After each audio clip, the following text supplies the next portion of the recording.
Australia's making positive energy and there's more on the way. Despite the government's newest domestic marketing campaign, Australia's formal emissions reductions targets have remained unchanged since 2015. Because what we do today will define our tomorrow. Glasgow's COP26 climate talks are less than 2 weeks away, in which the Morrison Government must sell its climate policy internationally. But first, let's understand exactly how Australia's emissions policy got to where it is today, how much has changed and how much has stayed the same. Our emission reduction policies actually go back to the Toronto Accords. Very soon after, the politics came in and said only on the basis that we will not be economically disadvantaged. In 1997, the Howard government's Environment Minister was in the tense final stages of negotiation of the Kyoto Protocol in Japan. By pressing ourselves environmentally, but not wanting to make economic sacrifice. But it does mean that our emissions will continue to go up, doesn't it? Well, it doesn't necessarily, because we haven't put down our position.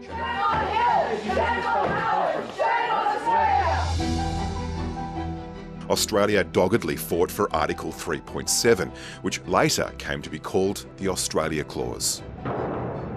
Environment Minister Robert Hill has told the conference Australia can only be part of an agreement if emissions from land clearance are counted in emission measurements. They know that we can't go home to Australia and say Australia is expected to accept an unfair share of the burden. We're confident that in the next hours an agreement will be reached. Yellow card, climate warning. Australia in Kyoto had two significant wins from a national perspective. Firstly, we had an increase in the emissions that were allowed to 108%. Secondly, we could include our land clearing emissions as part of our achievement of the Kyoto Protocol. The so-called Australia Clause allowed our emissions, exempting emissions from changes in land use, to grow by 25.9% from 1990 to 2012. I haven't sensed any diplomatic cost to Australia. In fact, I think the way in which we've approached it has been widely respected. It's fairly well known that our position on Kyoto significantly damaged Australia's reputation. Ironically, it would backfire 25 years later.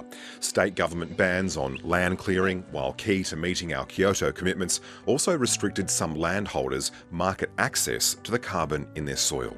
Our land clearing went from quite high levels and reduced very, very markedly at the protest, of course, of the farming community. Farmers today, one of the constituencies key to approving the Morrison Government's 2021 emissions deal with the Nationals before Glasgow. We're already committed to net zero as soon as possible, preferably by 2050. But importantly, our plan is one focused on making sure we use technology, not taxes, to do it. In 2007, a change of government heralded a different era. Look at what a difference it makes when the people of Australia change their government and the Prime Minister of Australia comes here having ratified the Kyoto Treaty. Although Copenhagen in 2009 failed, Paris in 2015 succeeded. The Paris Climate Agreement is accepted. 200 countries, including Australia, signing up to limit global warming to 1.5 to 2 degrees. At that time, other countries' ambitions appeared key to the process of setting our own. We know what our major trading partners are doing, the major economies are doing, our major trading competitors are doing. As you can see, since 1990, our emissions, not including land use changes, have climbed, peaking in 2018 with the pandemic contributing to their more recent decline.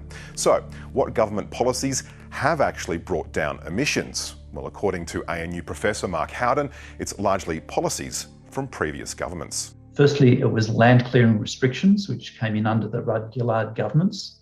Secondly, it was the carbon tax, the price on carbon, that came under the Rudd-Gillard governments.